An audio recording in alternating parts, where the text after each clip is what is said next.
Hello crafty people, this is Cheyenne from EC Design Studios. I've got a quick little tutorial for you today. Alright, you see on this card, this ribbon here, it started out life as a plain natural cotton ribbon. It's not a bad color, but it's kind of boring. The wonderful thing about the Stampin' Up! Cotton ribbon is that you can dye it using your ink pads. So let's do that. So I've cut off a strip of the cotton ribbon, and this is the So Saffron ink. I have my silicone craft mat. I'm just going to take the ink pad and I'm going to just dab it down onto the silicone mat. And then I'm going to take a water bottle and I'm going to spray the ink. Get it nice and wet. I'm also going to spray the ribbon. And then we're just going to rub and mush it all in together. Get it nice and saturated. Your hands are going to get messy, so if you're not wanting to have ink stains on your fingers, then maybe, get some rubber gloves on. So, alright. And just like that, we now have, ooh, see a little spot. There we go.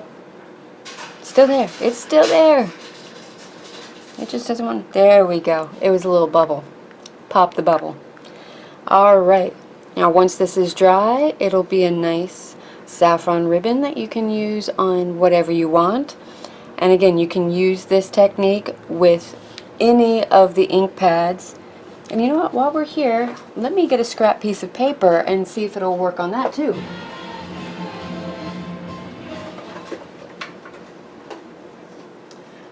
Okay, here's just a scrap piece of Whisper White. Now let's run it through and see what happens. Now the paper definitely absorbs the moisture very well. Stampin' Up! Does have their shimmery white paper.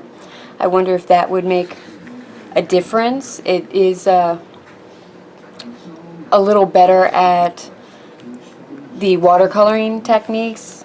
I think it's thicker. I haven't used it. It will be in one of my future orders. So, alright, it looks like it took the ink fairly well. Just give it a little spray, see if that'll make a difference. And you know what? Let's pop on a little bit more of that. Because if we're going to give it a go, we might as well do it right.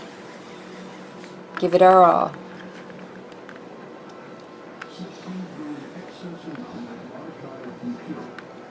Well, alright, it does seem to have taken the color.